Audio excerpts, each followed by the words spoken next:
Hi all.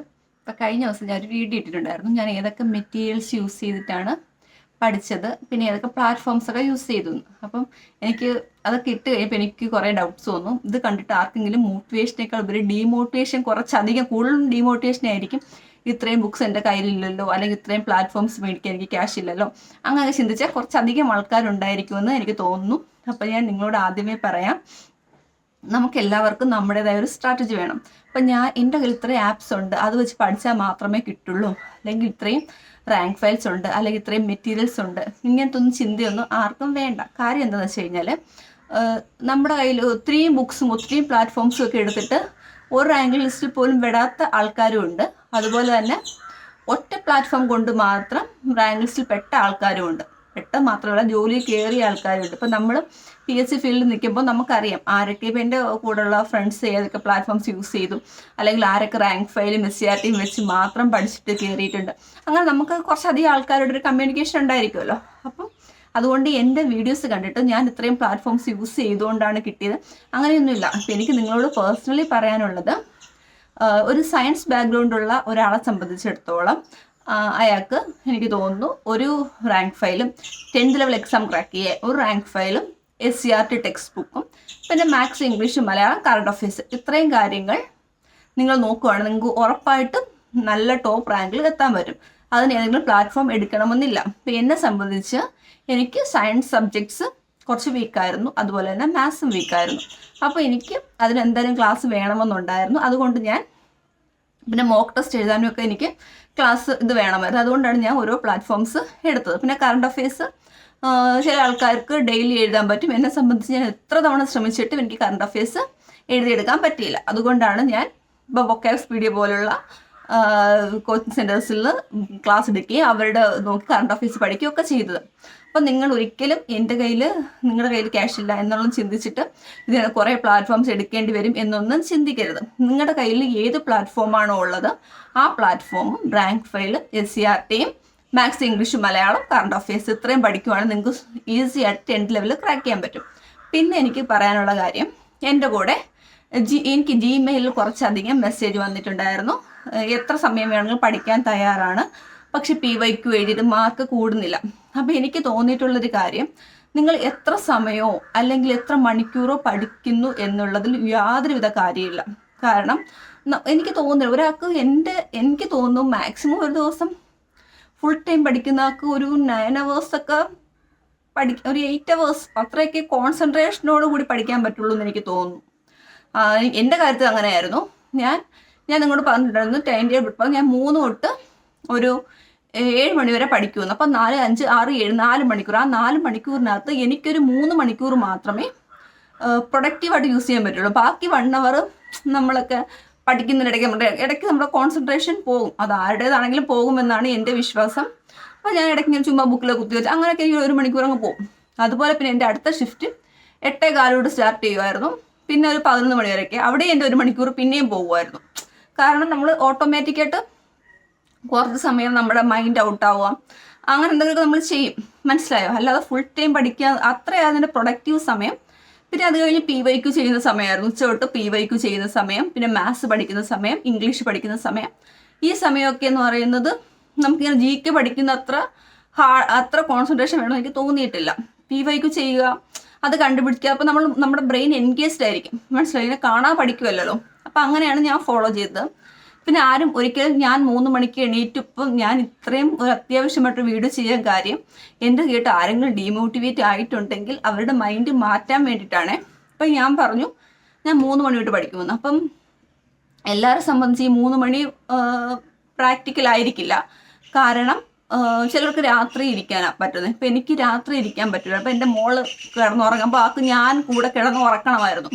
അപ്പം അങ്ങനെ കിടന്നുറക്കുന്ന സമയത്ത് ഓട്ടോമാറ്റിക്കായിട്ട് ഞാനും അങ്ങ് ഉറങ്ങിപ്പോകും. പിന്നെ ഞാൻ എണീക്കുമ്പോഴത്തേക്കും ഞാൻ ഫ്രഷ് ആയിരിക്കില്ല. പിന്നെ എനിക്ക് ഉറങ്ങണമെന്നോ ചിന്തയായിരിക്കും.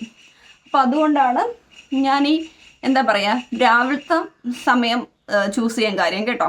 അപ്പം അങ്ങനെ. പിന്നെ വേറൊരു കാര്യം എനിക്ക് തോന്നിയത്, ഈ വ്ളോഗ്സിൻ്റെ ഞാൻ ചെയ്യുന്ന വ്ളോഗ്സ് ആണല്ലോ. അപ്പം ഞാൻ പഠിക്കുന്ന സമയത്ത് എൻ്റെ ഏറ്റവും വലിയ ഒരു ആഗ്രഹമായിരുന്നു വ്ളോഗ്സ് ചെയ്യുക. അതായത് നമ്മൾ എങ്ങനെ പഠിച്ചു എന്നുള്ള കാര്യം ഈ പഠിക്കുന്ന കുട്ടികളെ കാണിച്ചു കൊടുക്കുക. പക്ഷേ അപ്പം ഞാൻ എന്ത് ചെയ്യും, നിങ്ങളെപ്പോലെ ഞാനും വ്ളോഗ്സ് കാണുമായിരുന്നേ. അപ്പം ഞാൻ VFAയുടെ സമയത്ത് പഠിക്കുന്ന സമയത്ത് അധികം വ്ളോഗ്സ് ഒന്നും ഇല്ലായിരുന്നു. പക്ഷേ LDC സമയത്ത് കുറച്ച് വ്ളോഗ്സൊക്കെ ഞാൻ കണ്ടിട്ടുണ്ട്.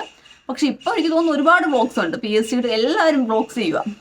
അപ്പോൾ എനിക്ക് പഠിക്കുന്ന സമയത്തുണ്ടല്ലോ, ഞാൻ ഈ വ്ളോഗ്സ് കാണുമ്പോൾ എനിക്ക് ഭയങ്കര ഡീമോട്ടിവേഷൻ ആയിരുന്നു അതിൽ മിക്കതും.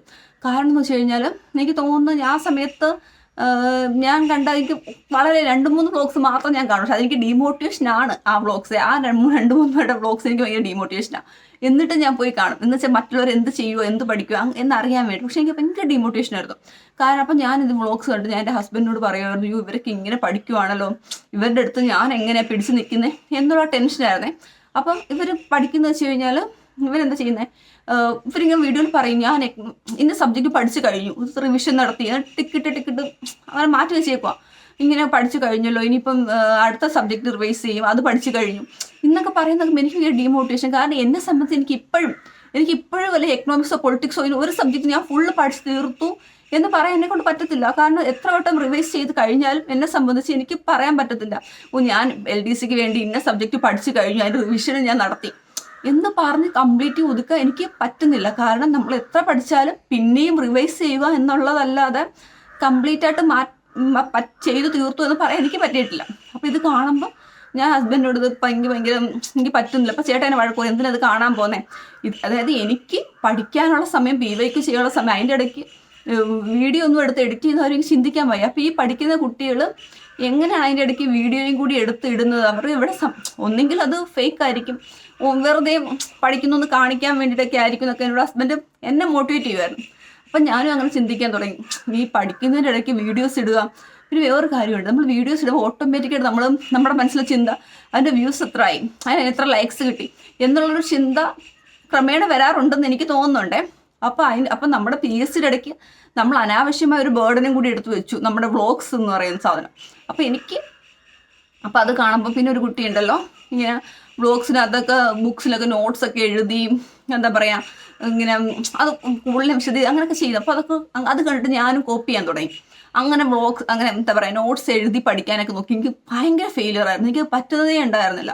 അപ്പോൾ എനിക്കൊരു കാര്യം, പിന്നെ ഞാൻ എന്ത് ചെയ്തു, ഈ വ്ളോഗ്സ് കാണുന്ന പരിപാടി ഭയങ്കരമായിട്ട് നിർത്തി. കാരണം ഇതെനിക്ക് മോട്ടിവേഷനേക്കാൾ ഉപരി ഡീമോട്ടിവേഷൻ തരുന്നു. പക്ഷേ റിസൾട്ട് വന്നപ്പോൾ ഞാൻ അങ്ങനെ പറയുന്നതല്ല, അങ്ങനെ ആരെയും വിഷമിപ്പിക്കാൻ അങ്ങനെയൊന്നുമല്ല. അപ്പം ഞാനത് കയറി നോക്കി ഇവരാരൊക്കെ ലിസ്റ്റിലുണ്ടെന്ന്. അപ്പം സത്യം പറയാലോ, ഇനി അത് പലരും ലിസ്റ്റിൽ വന്നിട്ടില്ല. അപ്പം എന്തെങ്കിലുമൊക്കെ പ്രശ്നം കാരണം ലിസ്റ്റ് വന്നില്ല. ലിസ്റ്റ് വരാത്തതിന് കുറ്റം പറയുന്നതല്ല, നമ്മൾ ഒരിക്കലും മറ്റുള്ളവർ ഇങ്ങനെയൊക്കെ ചെയ്യുന്നു എങ്കിൽ മാത്രമേ നമുക്ക് റാങ്ക് കിട്ടുള്ളൂ എന്നുള്ള ചിന്തയുമായിട്ട് പോകരുത് എന്ന് പറയാൻ വേണ്ടി ഒരു എക്സാമ്പിൾ പറഞ്ഞതാണ്, മനസ്സിലായോ? അപ്പം അങ്ങനെ നിങ്ങൾക്ക് എന്തെങ്കിലും എൻ്റെ വീഡിയോസ് കാരണോ എൻ്റെ ബുക്സിൻ്റെ എണ്ണം കാരണോ അങ്ങനെ എന്തെങ്കിലും ബുദ്ധിമുട്ട് ആർക്കെങ്കിലും ഉണ്ടെങ്കിൽ നിങ്ങൾ എന്നോട് ക്ഷമിക്കുക. നിങ്ങളോട് ഞാൻ പറയുന്ന കാര്യം, നിങ്ങളുടെ കയ്യിലുള്ള ഏത് മെറ്റീരിയലാണോ അത് വൃത്തിക്ക് പഠിക്കുക. 10th ലെവലാണ് ഇപ്പം കുറേ എക്സാംസ് വരാനുണ്ടല്ലോ, VFA ആണെങ്കിലും ബിഫ്കോ ആണെങ്കിലും പിന്നെ LGS. ഇതിന് ഇത്രയും കൂടി നിങ്ങൾക്ക് പഠിക്കാം. പ്രധാനമായിട്ട് നിങ്ങൾ SCRT ഫുള്ള് പഠിക്കുക, SCRT പഠിക്കുക, മാത്സ് ഇംഗ്ലീഷ് മലയാളം പഠിക്കുക, നിങ്ങളുടെ റാങ്ക് ഫയൽ പഠിക്കുക, നിങ്ങളുടെ പ്ലാറ്റ്ഫോംസ്. അപ്പം ഞാൻ ഒരിക്കലും പറയില്ല എല്ലാ ക്ലാസ്സും പോയി പ്ലാറ്റ്ഫോംസിലെ വീഡിയോസ് കാണാൻ ഞാൻ ഒരിക്കലും പറയില്ല. എന്നെ സംബന്ധിച്ച് ഞാൻ ഹിസ്റ്ററി വീഡിയോസ് കാണുന്ന കുറവായിരുന്നു. പിന്നെ എനിക്ക് തോന്നുന്നു അത് നിങ്ങളെ ഡിപ്പെൻസ് ആണ്, നിങ്ങൾക്ക് ഏത് സബ്ജക്റ്റാണ് പാട് അത് പോയി കാണുക. അല്ലാതെ എല്ലാ ക്ലാസ്സിൻ്റെ വീഡിയോസ് കണ്ട് അങ്ങനെ പഠിക്കാൻ നിന്ന് കഴിഞ്ഞാൽ സമയം കിട്ടുമെന്ന് എനിക്കറിയത്തില്ല. എന്നെ സംബന്ധിച്ച് എനിക്ക് അത്രയും സമയം ഇല്ലായിരുന്നു പഠിക്കാൻ വേണ്ടിയിട്ട്. അപ്പോൾ അതുകൊണ്ട് ഞാൻ എല്ലാ ക്ലാസ്സിൻ്റെ വീഡിയോസ് കാണത്തില്ലായിരുന്നു. എനിക്ക് വേണ്ടത് സയൻസ് സബ്ജക്റ്റിൻ്റെ ഫുൾ വീഡിയോസ് ഞാൻ കാണുമായിരുന്നു. അപ്പോൾ അത് നിങ്ങൾ ശ്രദ്ധിക്കുക. നിങ്ങളുടെ സ്ട്രാറ്റജി നിങ്ങൾക്ക് മാത്രമേ പറ്റുള്ളൂ, മനസ്സിലായോ? അല്ലാതെ നിങ്ങൾ ആരോടൊക്കെ പോയി ചോദിച്ചാലും, ഫസ്റ്റ് റാങ്ക് ഹോൾഡേഴ്സിൻ്റെ അടുത്ത് ചോദിച്ചാലും, ജോലി കിട്ടിയവരോട് ചോദിച്ചാലും ഓരോരുത്തർക്കും ഓരോ സ്ട്രാറ്റജിയാണ്. അപ്പം ഞാൻ കറണ്ട് അഫയേഴ്സൊക്കെ അങ്ങനെ എഴുതി പഠിക്കുന്ന പരിപാടിയേ എനിക്കില്ലായിരുന്നു. പക്ഷേ ഡേറ്റഡ് കറണ്ട് അഫയേഴ്സ് പഠിച്ച കുട്ടികളുണ്ടായിരിക്കാം, പക്ഷേ എനിക്കത് വർക്കായില്ല. അപ്പം നിങ്ങൾക്ക് ഏതാണോ വർക്കാവുന്നത്, അപ്പം എനിക്ക് തോന്നുന്നു കറണ്ട് അഫയേഴ്സ് നമ്മൾ മൺഡേ എഴുതി, ട്യൂസ്ഡേ നമ്മൾ വേറെ എഴുതി, അപ്പം നിങ്ങൾ മൺഡേയിലും കൂടിയൊക്കെ വായിച്ചിട്ട് പോയാൽ നിങ്ങൾക്ക് അത് ഈസി ആയിട്ട് കിട്ടുമായിരിക്കും. പക്ഷെ എനിക്ക് അതിനുള്ള സമയമൊന്നും ഇല്ലായിരുന്നു. മൺഡേയിൽ എഴുതി ട്യൂസ്ഡേയിൽ എഴുതി അങ്ങനെ പോകാൻ സമയം എനിക്കില്ലായിരുന്നു. അപ്പം നിങ്ങൾ എപ്പോഴും ഞാൻ പറയുക, നിങ്ങൾ നിങ്ങളുടേതായിട്ടുള്ള സ്ട്രാറ്റജി നിങ്ങൾക്ക് വേണം. പിന്നെ അതുമല്ല, വേറൊരു കാര്യം എനിക്ക് പറയാനുള്ളത്, കുറേ കുട്ടികൾ എനിക്ക് മെസ്സേജ് അയച്ചു, എത്ര നേരം വേണമെങ്കിലും പഠിക്കാം, പക്ഷെ മാർക്ക് കൂടുന്നില്ല, പഠിക്കുന്നുണ്ടെന്നൊക്കെ. അപ്പോൾ എനിക്ക് പറയാനുള്ളത്, നിങ്ങൾ 10 മണിക്കൂറോ 12 മണിക്കൂറോ 15 മണിക്കൂറൊക്കെ പഠിക്കുന്നവരുണ്ടായിരിക്കും. ചിലർ 3 മണിക്കൂറേ പഠിക്കുന്നുണ്ടായിരിക്കത്തുള്ളൂ. ഈ 12 മണിക്കൂറും 15 മണിക്കൂറും പഠിക്കുന്ന ചില ആൾക്കാർ ഒരടുക്കും ചിട്ടയും ഇല്ലാതായിരിക്കും പഠിക്കുന്നത്, മനസ്സിലായോ? ഇന്ന് ചിലപ്പം കോൺസ്റ്റിറ്റ്യൂഷനും കുറേ പേജ് പഠിച്ചു, നാളെ എക്കണോമിക്സ് കുറേ പേജ് പഠിച്ചു, അടുത്ത ദിവസം ജോഗ്രഫി കുറേ പഠിച്ചു. അവസാനം എടുക്കുമ്പോൾ കോൺസ്റ്റിറ്റ്യൂഷനും ഇല്ല, ജോഗ്രഫിയും ഇല്ല, എക്കണോമിക്സും ഇല്ല എന്നൊരവസ്ഥ വരും. മനസ്സിലായോ? അപ്പം നിങ്ങൾക്ക് സത്യം പറഞ്ഞാൽ നിങ്ങൾക്ക് ഒരു ടൈം ടേബിൾ മസ്റ്റാണ്. ടൈം ടേബിൾ ചിലർ പറയാറുണ്ട് ടൈം ടേബിൾ വെച്ചിട്ട് പഠിക്കാൻ പറ്റുന്നില്ല. ഓക്കെ, നിങ്ങൾക്ക് ടൈം ടേബിൾ വേണ്ട. ടൈം ടേബിൾ ഇല്ല, നിങ്ങൾ പഠിക്കുന്ന ടോപ്പിക്സ്, ആ ടോപ്പിക്സിനെ കുറിച്ച് നിങ്ങൾക്ക് വ്യക്തമായ ധാരണ വേണം. അതുപോലെ ഒരു ടോപ്പിക്സ് പഠിക്കുമ്പോൾ അതിൻ്റെ കണ്ടിന്യൂഷനായിട്ട് അടുത്ത പഠിക്കാൻ ശ്രമിക്കുക. മനസ്സിലായോ? ഇപ്പം ഇന്ന് ഭരണഘടനാ നിർമ്മാണ സഭ പഠിച്ചു, അടുത്ത ദിവസം പോയി അടിയന്തരാവസ്ഥ പഠിക്കാം, ആ പരിപാടിയൊന്നും നടക്കത്തില്ല. നിങ്ങളൊരു ടോപ്പിക്ക് പഠിക്കുകയാണെങ്കിൽ അതിൻ്റെ കണ്ടിന്യൂഷൻ എന്താണോ അങ്ങനെ പഠിച്ചു പോവുക. അതുപോലെ മലയാളം ഒത്തിരി ഉണ്ടെന്ന് പറയുന്നതോട് എനിക്ക് പറയാനുള്ളത്, ഫസ്റ്റ് ബെൽ മലയാളം ചാനൽ ടെലിഗ്രാമിലുണ്ട്, നിങ്ങൾ സെർച്ച് ചെയ്യുക. എനിക്ക് തോന്നുന്നു ഇപ്പോൾ അവിടെ എന്തോ റിവിഷനോ എന്തൊക്കെയോ നടക്കുന്നുണ്ട് കേട്ടോ, ഞാനിപ്പം കയറാറില്ല. പക്ഷേ അതിൽ ഓരോ ദിവസവും പഴയ ക്ലാസ്സുകളൊക്കെ ഉണ്ട്, ആ ക്ലാസ് എടുത്ത് നിങ്ങൾക്ക് കാണാം. ആ ക്ലാസ് ഒരു ബുക്കിലോട്ട് എഴുതി വെച്ചേ, നിങ്ങളത് കേട്ടിട്ടൊന്ന് ബുക്കിലോട്ട് എഴുതി വെച്ചേ, എന്നിട്ട് നിങ്ങൾ പഠിച്ചേ, നിങ്ങൾക്ക് ഈസി ആയിട്ട് പഠിക്കാൻ പറ്റും. മലയാളം പാടുള്ള കുട്ടികൾ, എനിക്കറിയത്തില്ല, അത് പഠിച്ചു കഴിഞ്ഞാൽ ഭയങ്കര ഈസിയാണ് മലയാളം. ഒരിക്കലും നിങ്ങൾക്ക് പാടായിട്ട് തോന്നത്തില്ല. അത് നിങ്ങളൊന്ന് ചെയ്ത് നോക്ക്, ഉറപ്പായിട്ട് നിങ്ങൾക്ക് അതുകൊണ്ട് ഗുണമുണ്ടാകും. അങ്ങനെ പിന്നെ ഇംഗ്ലീഷും അതേ കണക്ക് എല്ലാ ദിവസവും വൊക്കാബുലറി നോക്കുക. എല്ലാ ദിവസവും വൊക്കാബുലറി എന്ന് വെച്ചാൽ വളരെ ഈ ആൻറ്റോണിംസും സിനോണിംസും ഒഴിച്ച് ബാക്കി വൊക്കാബുലറി ഒക്കെ വളരെ കുറച്ചേ ഉള്ളൂ. അപ്പം ഇംഗ്ലീഷൊക്കെ പഠിക്കാൻ വേണ്ടിയിട്ടുണ്ടല്ലോ, നിങ്ങൾ ചിലർ എന്നോട് ചോദിച്ചു PYQ തുടങ്ങണോ, ബേസിക് ഗ്രാമർ തുടങ്ങണം. അപ്പോൾ എനിക്ക് തോന്നിയിട്ടുള്ളൊരു കാര്യം, ഇംഗ്ലീഷ് പഠിക്കുമ്പോൾ നിങ്ങൾ ആദ്യം കുറച്ച് സാധനങ്ങൾ, ഇപ്പോൾ ക്വസ്റ്റ്യൻ ടാഗ്, എന്താ പറയുക, reported speech, active voice, passive voice, if close, പിന്നെ ജെറണ്ട്, അങ്ങനത്തെ കുറച്ച് ബേസിക് സാധനങ്ങളുണ്ടല്ലോ, അങ്ങനത്തെ സാധനങ്ങൾ ആദ്യം പഠിച്ചു മാറ്റുക. എന്നിട്ട് പിന്നെ ബാക്കി സാധനങ്ങൾ പഠിക്കുക. അപ്പം നിങ്ങൾക്ക് ഒരു കുറച്ചെങ്കിലും ഐഡിയ കിട്ടും. മനസ്സിലായി? കുറച്ച് ഗ്രാമർ അങ്ങ് തീർത്ത് വെച്ചിട്ട് പിന്നെ നിങ്ങൾ PYQ വെച്ച് തുടങ്ങുക. അല്ലെങ്കിൽ നിങ്ങൾക്ക് ഒന്നും കിട്ടാത്ത അവസ്ഥയാണ്. പിന്നെ ടെൻസ് നിങ്ങളൊന്ന് ഇരുന്ന് പഠിക്കേണ്ടി വരും. അങ്ങനത്തെ കാര്യങ്ങൾ. പിന്നെ ഇപ്പോഴെന്ന് വെച്ചാൽ ചില എക്സാംസിലുള്ള ഇംഗ്ലീഷ് ചിലപ്പോൾ PYQ പോലൊക്കെ ചോദിക്കാറുണ്ട്. ചിലപ്പം ഇപ്പം ഞങ്ങളുടെ കോട്ട എക്സാമിന് 4 സെൻറ്റൻസ് തന്നിട്ട് അതിൽ എക്സ്ക്ലമേറ്ററി സെൻറ്റൻസ് ഏതാണെന്ന് ചോദിച്ചു. ആക്ച്വലി അത് ഭയങ്കര എളുപ്പമുള്ള ക്വസ്റ്റ്യൻ ആയിരുന്നേ. പക്ഷേ എക്സാം ഹോളിൽ എനിക്ക് ശരിയാക്കാൻ പറ്റില്ല. ഞാൻ അത് വായിച്ച് റിപ്പോർട്ടർ സ്പീച്ച് ഏതാണെന്നാണ്. അപ്പം അതൊക്കെ അങ്ങനത്തെ കുറേ വെറൈറ്റി, നമ്മൾ കണ്ട് പരിചയമില്ലാത്ത ക്വസ്റ്റ്യൻസ് ചോദിക്കാൻ ചാൻസ് ഉണ്ട്. പക്ഷേ അത് ഈസി ആയിട്ട് ചെയ്യാൻ പറ്റുന്നതായിരിക്കും. അപ്പം അങ്ങനെ ഇംഗ്ലീഷൊക്കെ അങ്ങനെ പഠിക്കുക. പിന്നെ മലയാളം വൊക്കാബുലറി ഫസ്റ്റ് ബെൽ മാത്രം പഠിച്ചു കഴിഞ്ഞാൽ സുഖമായിട്ട് കിട്ടും. കാരണം ഫസ്റ്റ് ബെല്ലിൽ എനിക്ക് തോന്നിയിട്ടുള്ള കാര്യം, എൻ്റെ കയ്യിൽ ഈ ഓരോ റാങ്ക് ഫയൽ ഉള്ളതുകൊണ്ടാണ്. ഈ എല്ലാ റാങ്ക് ഫയലിലുള്ള വൊക്കാബുലറിയും റാങ്ക് ഫയൽ ഇല്ലാത്ത വൊക്കാബുലറി എല്ലാം അവിടെ ഉണ്ട്. PYQസും എല്ലാം കൊണ്ടും ഭയങ്കര എന്താ പറയുക, ഒരു അക്ഷയപാത്രം എന്നൊക്കെ പറയുമല്ലോ, അങ്ങനെയാണ് ഫസ്റ്റ് ബെല്ല്.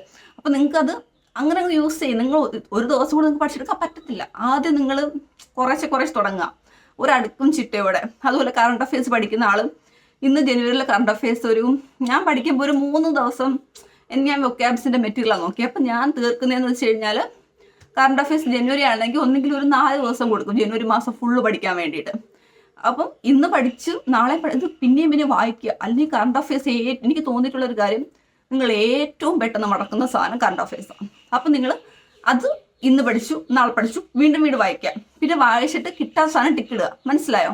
അപ്പം അങ്ങനെ ചെയ്യുക. അപ്പം ഞാൻ പ്രധാനമായിട്ടും വീഡിയോ ചെയ്യാൻ വന്നത്, നിങ്ങൾക്ക് ഡീമോട്ടിവേഷൻ ആയെങ്കിൽ അത് ഒന്ന് മാറ്റാൻ വേണ്ടിയിട്ടാണ് കേട്ടോ. നിങ്ങളുടെ കയ്യിൽ ഉറപ്പായിട്ട് നിങ്ങളുടെ കയ്യിലുള്ള റാങ്ക് ഫയലും നിങ്ങളുടെ അടുത്തുള്ള ഏതെങ്കിലും ഒറ്റ പ്ലാറ്റ്ഫോം മതി. ആ പ്ലാറ്റ്ഫോമിലെ കാര്യങ്ങൾ വ്യക്തമായിട്ട് പഠിച്ചേ ഉറപ്പായിട്ട് നിങ്ങൾക്ക് കിട്ടും. അല്ലാതെ നിങ്ങളും ഈ മനസ്സിലെ ചിന്ത അത് ആദ്യം എടുത്ത് കളയുക. പിന്നെ ഒരുപാട് റെയർ തപ്പി പോകാതിരിക്കുക. റെയർ തപ്പി പോകുമ്പോൾ ഉള്ള പ്രശ്നം, നിങ്ങൾക്ക് റെയർ കിട്ടുമായിരിക്കും, പക്ഷേ നിങ്ങളുടെ ബേസിക്സ് നിങ്ങളുടെ കയ്യിൽ നിന്ന് പോകും. ബേസിക്സ് നിങ്ങളുടെ കയ്യിൽ നിന്ന് പോയി കഴിഞ്ഞാൽ റെയർ ചിലപ്പോൾ ഒരു എക്സാം ഹോളിൽ കിട്ടുന്ന വളരെ കുറച്ച് ആൾക്കാർക്കായിരിക്കും, 1-2 ആൾക്കാർക്കായിരിക്കും നിങ്ങളുടെ ക്ലാസ്സിൽ കിട്ടുന്നത്. പക്ഷേ ആ ബേസിക്സ് ആ ക്ലാസ്സിലുള്ള എല്ലാവർക്കും കിട്ടും. മനസ്സിലായോ?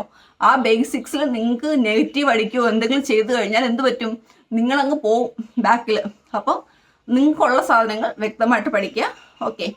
പിന്നെ എനിക്കൊരു കാര്യം പറയാനുള്ളത്, എന്നോട് എന്താ പറയുക, ഒരു യൂണിവേഴ്സൽ അട്രാക്ഷൻ അതിൻ്റെ വീഡിയോ ചെയ്യുമോ എന്ന് എല്ലാവരും കുറേ പേര് ചോദിച്ചു.